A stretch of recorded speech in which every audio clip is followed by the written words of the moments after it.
Dear listeners, a very good evening, Assalamu alaikum, and welcome to Friday Night Fusion, the new sound of Great Britain, broadcasting live and interactive on 93.5 FM, Unity FM across Birmingham and surrounding areas, both nationally and internationally on www.unityfm.net, and of course around the UK via all of our media partners. 105.1 Inspire FM Luton, of course, picking up the feed live at the moment, so a big salam and a very warm welcome to all of our listeners in Luton, Nottingham, Leeds, Bradford, Rochdale, wherever you're listening to us from tonight. We are delighted that you have chosen our show for this evening.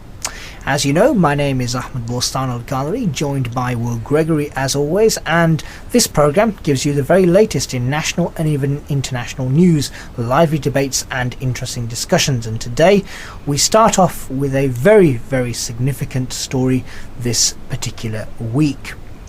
Last Sunday, in fact, we look back and remember the terrible, horrific, abhorrent and very disturbing events that took place just over 60 years ago. I am, of course, talking about the Holocaust. Many of you that have studied history at school, or even those that are slightly more advanced and have studied at university, may be aware of the fact that during the Second World War, we saw a situation in which many Jewish people, millions of Jewish people, were killed, were tortured by Adolf Hitler and the Nazi regime that existed there in Germany. But at the same time, of course, the war was in progress, and many people, including people from Britain and around the world, were fighting against the Nazis and the fascist type of views that they indeed did represent. It is something that can never be forgotten. It's something that we never want to happen again in the future, but equally it is important that we remember exactly what happened and that we commemorate those people who actually lost their lives. And I'm happy to say that joining me in the studio today I have a very special guest, somebody who is the only survivor of the Auschwitz concentration camp that lives nowadays here in the Midlands. She is somebody who has spoken extensively about her experiences, and someone that we are truly honoured to welcome today to the Unity FM studios. Mindu Hornick, a very good evening. Thank you very much for joining us on Friday Night Fusion tonight. Good evening. Yes, my name is Mindu Hornick, and I am the last Jewish concentration camp survivor living in this area. First and foremost, nowadays we see a huge amount of people talking about the Holocaust, looking back on what happened. What has actually inspired you to talk about your experiences, your truly horrific experiences that you went through during that period of your life? Well, for over 40 years I could not speak about it, but as I feel now that it is important that we tell our story, that future generations will, otherwise they will not know the history of what had happened in those terrible times of European history. And it is important that we teach our young people the history and hopefully that it will never happen again.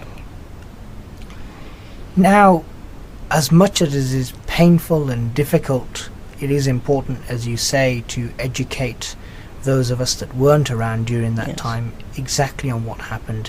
Take us back to that time. Take you back to that time. Well, in 1941, I will start how it all started. My father was taken from us, and he was recruited to the so-called army. We were left with my mother and 4 children, 2 little boys and 2 girls. We had good relations with our neighbors and our schoolmates, but suddenly it all changed. We had to wear a Star of David on our arms. We had to leave our school and join the Hungarian classes, which they gave that part of Czechoslovakia to the Hungarian people. And they were collaborators with the Germans, so they imported Hungarian teachers, and we had to join these Hungarian classes. And that didn't last for long. After some months, a couple of years after my father was taken, my mother had great difficulty in feeding us. Our business was confiscated, and there was shortages of food, and we had no money at all. But in 1942, we were driven from our home and put into a ghetto, which a ghetto is the sectioned off part of a city, and we were cramped in hundreds of people with very little facilities. There was no sanitation, shortages of food, and it was just a waiting camp to take us wherever. We never knew where we were going, by the way. But after some months, 2 months, 3 months, as I hadn't spoken about it for 40 years, it's always difficult for me to recollect dates. We were suddenly taken on to a station and put into cattle wagons. There were about 70 of us in our wagon. Right. Mothers, children, and the young. We hadn't got a clue where we were going. The wagon doors opened, and we were on that journey, dreadful journey, for 3 days and 3 nights. And we arrived at Auschwitz. Well, we never heard of the place. We really had no idea as to where we were. And when we got there, the wagon doors opened, and the menial tasks were always done by the older camp survivors, and they were invariably Polish. They were there the longest time. A Polish man jumped onto our wagon in the striped clothing, and he said to my mother, "Which are your children?" I will go back a little bit. That wagon was a wagon full of mothers and children. There were no men there at all, because our men they were already taken away. Yes. And he said to my mother, "Which are your children?" And she pointed. We happened to be by the door. She said, "These are my girls." I was 12 and a half. My sister was 2 years older.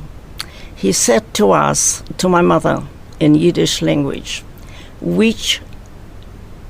let these girls go ahead. You will see them later.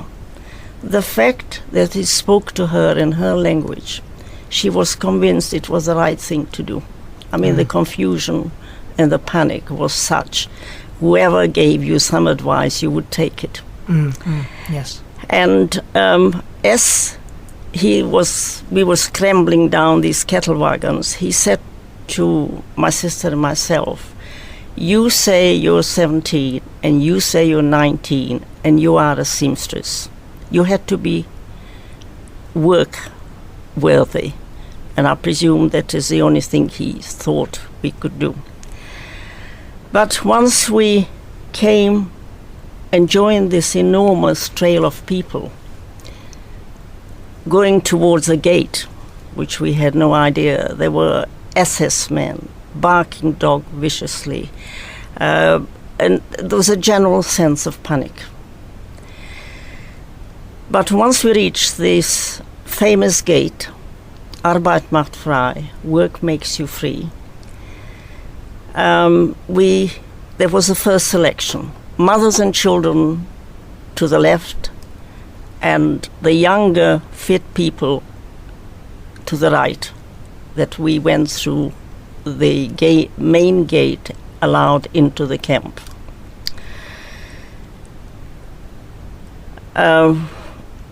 There were SS people constantly screaming orders at us and shouting, and just a general sense of panic. Loudspeakers blazing. They did everything to dehumanize you and disorientate you. But once we went beyond that gate, the sight that greeted us will stay with me for the rest of my life. There were corpses everywhere. They were emaciated people walking around aimlessly. And the most terrible thing that it was, and we didn't know what it was this terrible smell from the burning crematorium. The smell and the grey ash all around us. And the entire area was enclosed in electrified barbed wire. There were soldiers standing above us, pointing machine guns at us. And they were quite obsessed about putting people to march into groups of 5. I mean, what at 12 and a half, what did I know about marching? What did I know about standing into line? Anyway, once we got into groups of 5, they marched us to a delousing station where we were stripped naked. I mean, they were always wanted to dehumanize you, stripped naked, and there were chairs everywhere, and all our bodily hair was shaven, all our hairs were shaven, and we were sponged down with a disinfectant, sort of like a mop, just sponged us down with disinfectant. And then we were thrown just a dress and a pair of wooden clogs and no underwear. After that, we were taken to our block, which already held 1,000 women. But that particular night, there was no room because they were fully occupied. I see. So we had to sit on the floor all night long. There was no sanitation, there was no water, and there was no food or anything. And then we suddenly realized that what this man said, that we are not going to see our mother and little brothers again. I mean, the feeling to describe to you how we felt is too painful to this day to describe. Do you want me to go on? Yes? Just a quick question before you do. When all of this was actually going on, truly horrific experiences that you described, something that you wouldn't even wish on anyone, and instances that people like myself who have grown up in this country, who are far too young to recall such instances or haven't actually been involved in anything like this. We live a life of luxury, I think it's fair to say, compared to what we saw happen back in the late 1930s, 1940s. Did you have any idea that a world war was going on and that there were people out there from all countries and all communities actually fighting to get rid of this Nazi oppression that made your everyday a living hell? Yes, we knew there was a war going on, of course. Yes, we did know. Yes, and we knew that they were fighting, but if I can get a little bit political, but none of these countries were really prepared as much as Germany. I mean, they had the armies, they had the force, they had the... just tell you, for instance, after the way I survived is being eventually taken out of Auschwitz, is they had an ammunition factory outside Bremen in a wood underground. I mean, it was an enormous complex. It was a tremendous organization. That wasn't built in 5 minutes. They were prepared. They Yes. were prepared. Yeah. Whether England, and I think the war possibly would have lasted not 6 years, less, if England and America and all the other countries, certainly Poland and Russia, they were not prepared for like the Germans were. Sure. Hitler prepared himself, and he possibly started when he came into power in 1933. He always knew what he wanted to do. He always what he knew wanted to do. what he wanted to do, yes. So you're in this situation where you've, at a very, very young age, it has to be said, witnessed these terrible, terrible scenes. The realization has suddenly hit that you won't see your younger siblings or mother again. What happened from there? From there, we were eventually, we sat all night. The next morning it was still dark when the whistles blew and screaming and shouting, rouse out, it was sail appel. And did we know what sail appel was? Roll call. And we, that was selection time to live or to die. We had selection time twice a day, and we had to stand in all weathers 2 to 4 hours each time. And people collapsed and died during those hours that were standing. And then, from then on, Mengele and various SS went and chose their next transport for the next selection for the crematorium. So when we went back, some hours later, to block 16, where I was, there was room, because people, they had already taken so many people for the crematorium. I mean, when they told me that smell and all that grey ash is, they are burning people at the age of 12 and a half, I couldn't have believed. Didn't want to believe it. I didn't think it was possible. When you were in this roll call and you saw people collapsing, you saw people dying just for having to stay out in such terrible conditions regardless of the weather, how did you feel? Did you feel quite lonely yourself at that age? I felt very lonely, but on the other hand, I was lucky I had my sister with me. And funnily enough, a lot of people survived the Holocaust. They usually survived in pairs. In my case was a sister. And I also had 2 cousins. They heard that our transport came in. I don't know if I told Ruth that.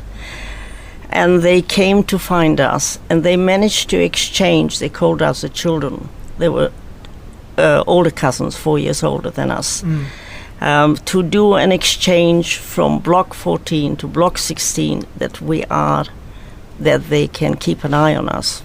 Not that they had any power, but they just felt they were protective towards us. But to change from one block to another, you could have been beaten to death.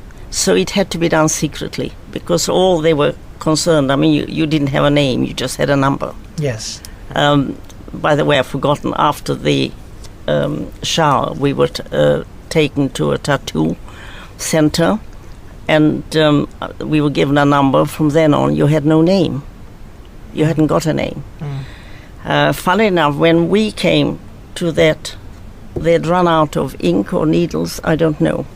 And they were going to call us back the next day, but they never did. So I haven't got a number. But all the rest of our group has got numbers. Got numbers. Yes, yeah. So, so we people survived in pairs. They took care of each other. I don't know. I mean, you couldn't plan anything. No. It was just lucky somehow. However difficult, you try to live for each other. Obviously, you had your sister. Yes. But you were also in this camp with many other people.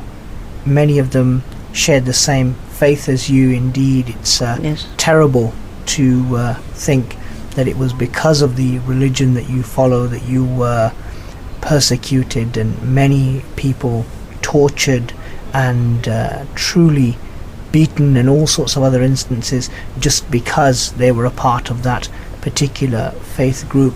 Did you find yourself developing quite a bit of a relationship, quite a bit of a connection with all the people around you? And subsequently, when many of them did unfortunately get killed due to the extreme circumstances, it must have hit you in a very significant way. Yes, it did. It did. It did, and yet there is something that I cannot explain.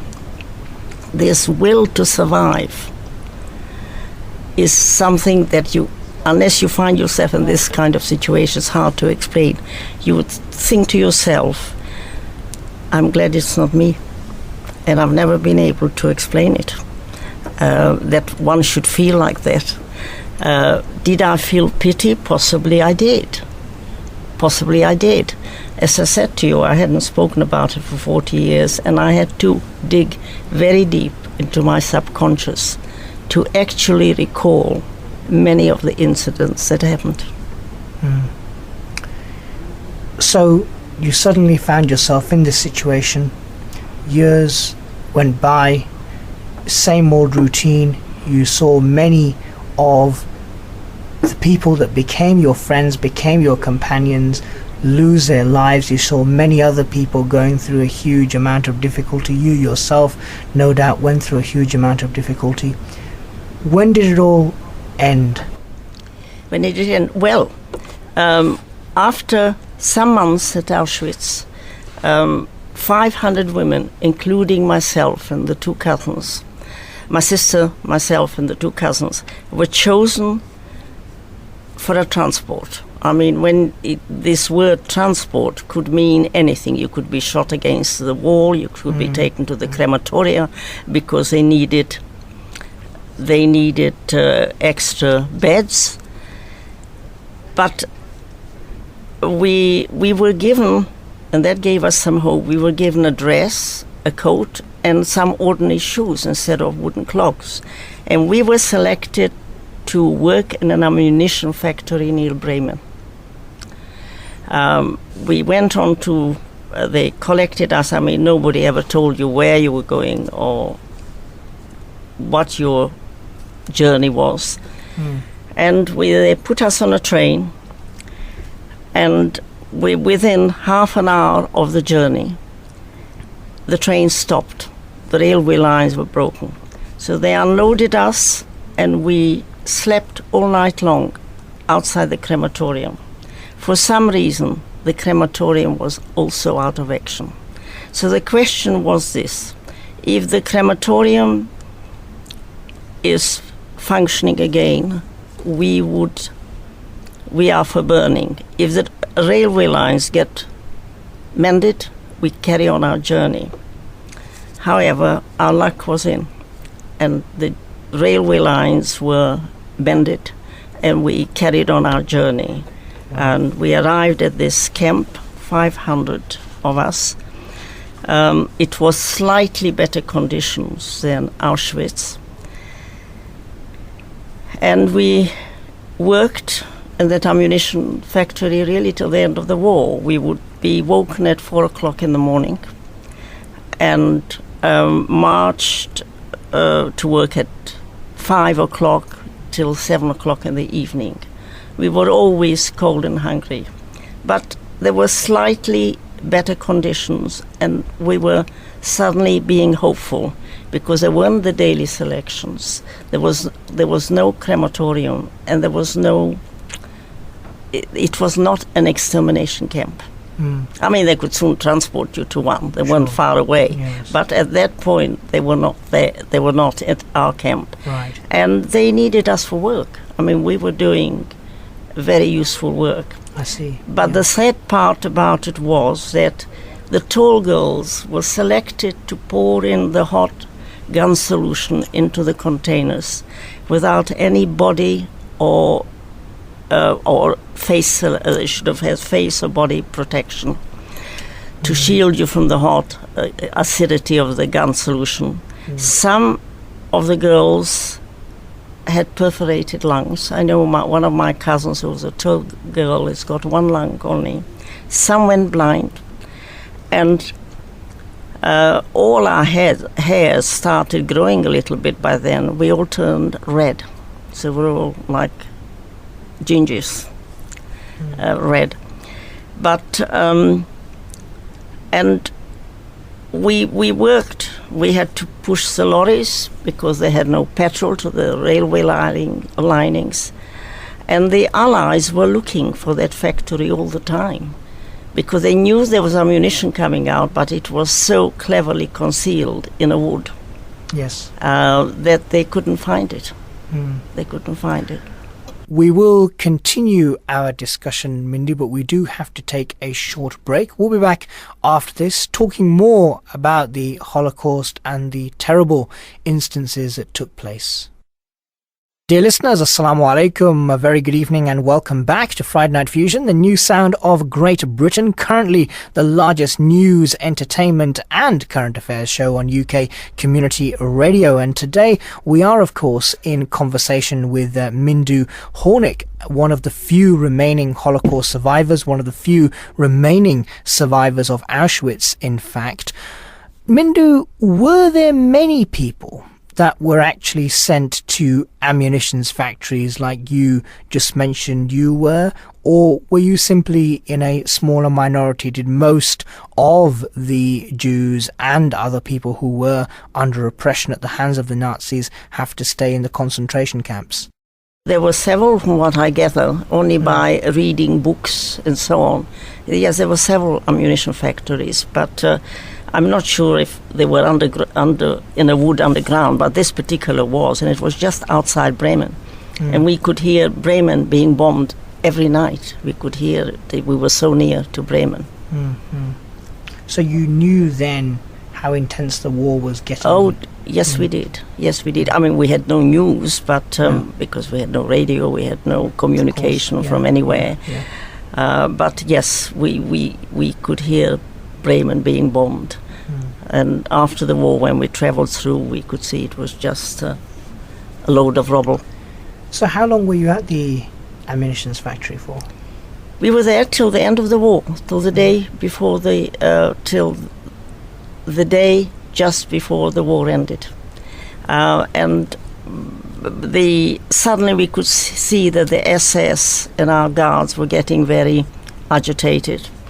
And suddenly we were all rounded up, May 1945, and put for the first time on a passenger train. And there was still SS either side of the train with machine guns guarding the train.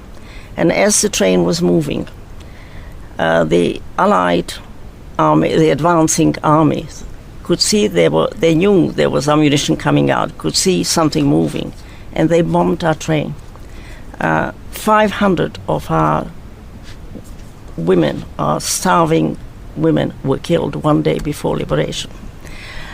That was terrible. But the SS still didn't leave us. There was an extraordinary thing, how brainwashed they were. They walked us to Lübeck, the port of Lübeck in Germany, set us on a hill facing the port. And within an hour, they came and they wanted us to be loaded onto cattle trucks on the port, and that they would hand us over to the Red Cross. But the intention really was to blow up the train, because at every occasion they tried to destroy evidence.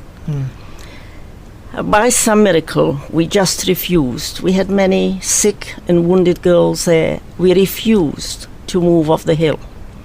Dusk fell, and I mean, the Germans must have known, but we didn't know that the Allies were really on their heel. Our SS Lagerführer came and confronted us, shooting guns in the air, still trying to get us onto the train. And he said to us that he was going into captivity and that we were going to be free. Unbelievable. Yes. And they disappeared. We didn't see anybody. We had lots of sick, as I said to you, wounded girls, sick with lung problems and so on. And there were houses below And we went down, knocked the door to try and get these girls some water. I mean, they was absolutely parched and shocked. Nobody would open the door to us. No one would open the door. Then about 48 hours later, the American Armada came and collected us and put us in a school, organized a hospital in a school. And they cared for us and all our needs and fed us. And the amount of medical help that was set up was incredible in such a short time. But they said to us, do be careful, don't eat too rich food. Be careful, because we were so starved that really it could create more problems. Sure. Yes. Did you ever anticipate that day would come? I'm sure that day was a massive shock to you, a massive relief to you when it did arrive and you suddenly saw the tide turning, the tables turning, and this oppressive power that had made your life and the life of those people you care about such a misery suddenly eradicated overnight. Did we have the sense?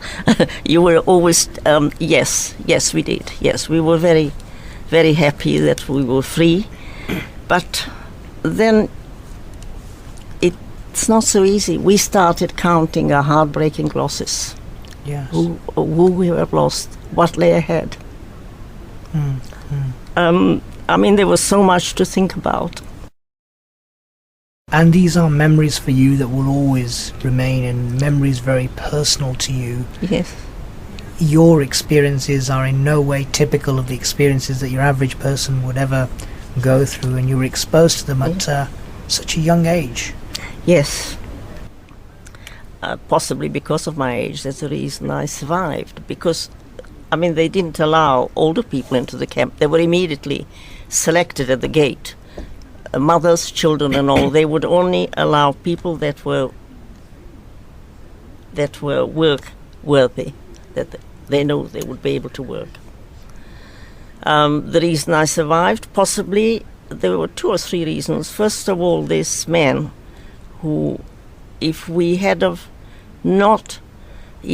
have come to our carriage and persuaded my mother to go ahead, for us to go ahead, that she would see us later, we wouldn't have survived, because if we would have seen our mother go one way and we are being taken another way, we would have created a fuss. And very often, it happened with the queue in front of us, a girl about our age, saw her mother and her young siblings going to the left. She screamed. The German SS just took the end of the bat, batted her on the shoulder, go with your mother. It didn't matter to them. There was another one for the crematorium. So there were 2 or 3 reasons. That was number 1. Number 2 was the fact that we were chosen out of Auschwitz after some months, because there is no way one could have survived the whole war in Auschwitz. First of all, there was typhoid, plus other infectious diseases, which were rampant. They were everywhere. And once you had typhoid, sometimes they put you to the hospital. But what they did is, one time at the hospital, when there were so many people with typhoid, they set the hospital on fire. The whole hospital, completing with nurses, doctors. I mean, these people were burnt alive. So really we're lucky that we kept healthy.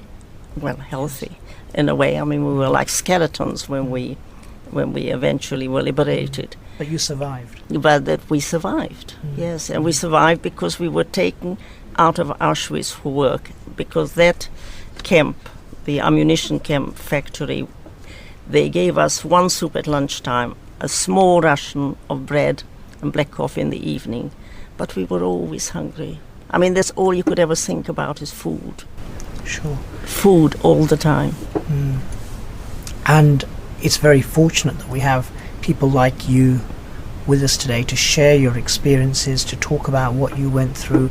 I'm also joined in the studio, in fact, by Ruth Jacobs, a very prominent member of the Jewish community here in Birmingham. A very good evening, Ruth. Welcome to the show. Hello. Very moving experiences there being put forward by Mindu. I think things that we can never, ever imagine, the sheer atrocities that people like Mindu experienced. Of course, last Sunday we did indeed mark the Holocaust Remembrance Day, not just here in Birmingham at the Town Hall, but at various places. What do you think that the actual Remembrance Day nowadays represents? I think it represents, first of all, a tribute both to those who were murdered, who were brutally killed, just because they didn't fit the bill that people expected. I mean, let's be calling a spade a spade. Jewish people, homosexuals, black people, political activists, disabled people, anyone who wasn't fitting what Hitler saw as the perfect person as an Aryan was to be exterminated. So we're paying tribute to those people who were exterminated, but we're also paying tribute to those who survived. And I cannot emphasize enough that I've heard Mindu's story many times and other people's stories as well. But I can never hear it enough times. So even the same story spoken about time and time again, something new comes out. But what comes out is a strength, an inner resource that somehow, even in the worst situation, people have been able to survive and overcome it. And what she said about the fact that people couldn't survive in those death camps for very long. You were there, you were expended, the purpose of your being there was expended, and then you were got rid of like garbage. So the purpose of Holocaust Memorial Day is to pay tribute to those people, the 6 million plus Jews who were killed simply because they were Jewish, and those other minority groups, including gypsies, who were felt to be undesirable to German society, and so they were eliminated as well. But more importantly than that, or no, not more, as importantly, is that despite these terrible things that happened within living memory, there have been other terrible genocides which Holocaust Memorial Day commemorates. That of, and this is in no order, it's just as it's coming in my mind, in Cambodia, in Bosnia, in Rwanda, and in Darfur. And here, the same principle, not on the same scale, but the intention to eliminate groups of people because they weren't desirable, they were regarded as scum, as not fit for living. And this is what Holocaust Memorial Day is about, and the purpose of it is to remind ourselves that even today these terrible things are still happening, and that we as human beings of faith or no faith, and whatever faith we are, have a responsibility to make sure that they don't happen. So we have to stand up and speak out.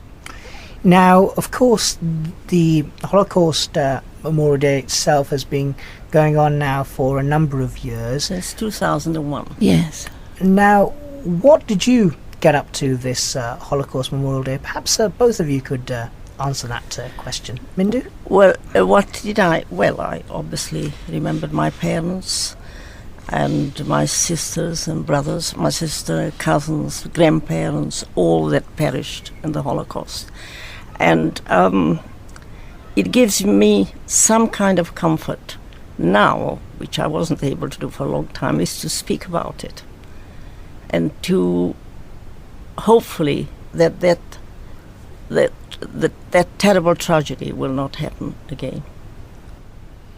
And I'm sure you're aware that Holocaust Memorial Day, the 27th of January, is the anniversary of the liberation of Auschwitz. So it's a very poignant day, both for those who have terrible memories of suffering, for second and third generation who have seen the survivors and have had to live with their lives, which for many years were held within because they didn't feel able to speak about it, but also for British forces who fought and remember those days of liberating camps and having to be faced with the horrors of what actually happened there, and of course the subsequent genocides that took place.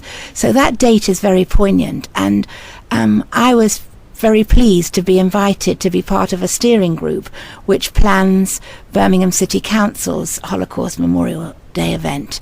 If you ask me, so I was taking part in, or I wasn't taking part in, I was witnessing the result of our plans. Right. What I would really like to be able to do is I would like to see it remembered in a bigger scale. In Birmingham, we have it in the town hall, and there's a good number of people, but the town hall could be filled twice or even 3 times with more people.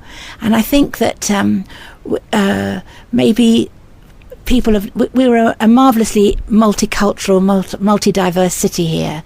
I think many people feel that the Holocaust was not their problem or whatever, so they don't come. I think the Holocaust, what happened to the Holocaust in the Holocaust and subsequent genocides, is everyone's problem. Whatever colour, whatever faith, whatever gender you are, it's everyone's problem, because you don't know when things will change, and it could be you. We see in this country now a significant rise in Islamophobia. We also are seeing a significant rise in anti-Semitism again, which is a very scary. For me, I was too young for the war, but for me, knowing what happened in the war, and as a child being told about not only what happened to Jews, but to British people experiencing the war here, I find it very frightening, the thought that these things could happen again. Absolutely. But I am involved myself because I feel that I have to do everything I personally can to ensure that nobody, whoever they are, whatever they are, should have to experience discrimination at the hands of anyone else. Mindu, that is a very significant point, isn't it? The fact that all of us from all backgrounds, no matter who we are or where we are from, should stand up against this. Because when we look back at the Holocaust, it strikes me and many other people, I think, who have had the type of upbringing that I have, born and bred here in Great Britain, as truly horrific. It seems very unbelievable to us that people could be killed in such a way just because of who they are. Quite, yes. Yes, well, that's why we are speaking about it, to make sure to tell people what human beings are capable of doing to each other. I mean, it is unbelievable in this 20th century that supposed to have been such a cultured nation that are one of the top cultures in Europe. Germany was. They're able to do it. I have met up with descendants of SS parents and so on, and they cannot themselves believe how their parents could go along with Hitler's ideas, how they could possibly be taken in. They said we had a beautiful country. We had one of the most cultured cultured countries in Europe, that they were willing to go along. They were blinded and taken along with Hitler. And I think the theme for this year is building bridges. Yes, and that is the Holocaust Memorial Day theme, is building bridges. And how do we do this? So I would say to your listeners that if you're a teacher or you have a group of young people particularly, talk to your class. Make the most of the fact that we do have somebody who really did experience it, not talking from a textbook. Invite her to come and speak about her experiences. Sadly, the number of survivors is dwindling as old age takes its toll, and people are and don't live forever. Make the most of the opportunity of survivors, either of the camps or of other experiences within the Holocaust and elsewhere, other genocides, to come and speak about what happened to them, so that we can create a better understanding.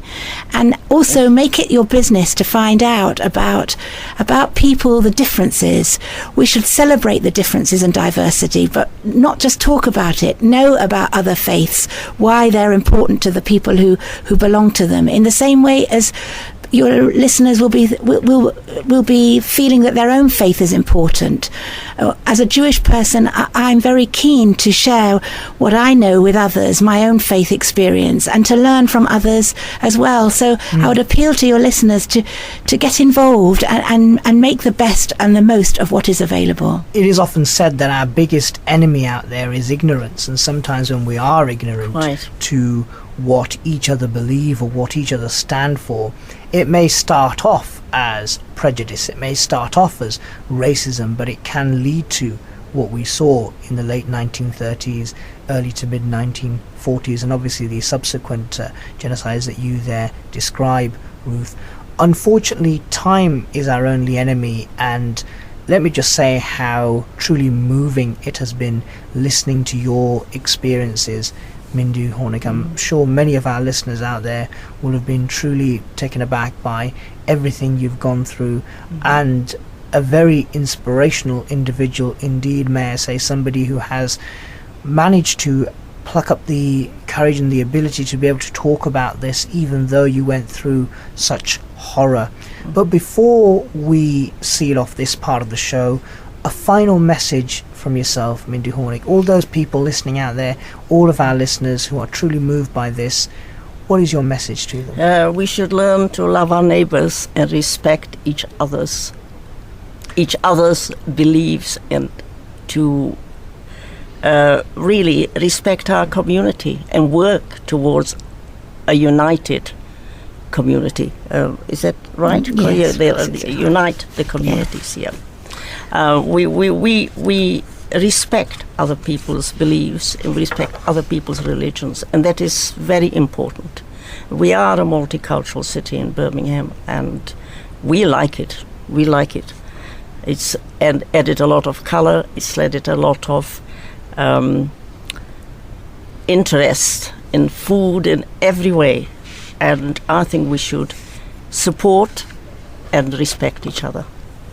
A final message from yourself, Ruth Jacobs? I think it's been a privilege to be able to come and speak on this program, because many both Jews and Muslims do not interact that much together. There's a bigger Muslim community here than there is a Jewish community. We're only a very small community here, but the more we can do together, and the more we learn about understanding each other, the more we have a chance to make a difference to the world in which we live, and perhaps the wider world. And I mean, as I'm speaking, we know there are terrible things happening in different places. We have to only listen to the news and we hear about it, and it's heartbreaking. That's not what our Father, the Creator, put us on this world for, to hurt each other. The purpose of our being here is to make a better world, and that's what we have to work towards. Yes.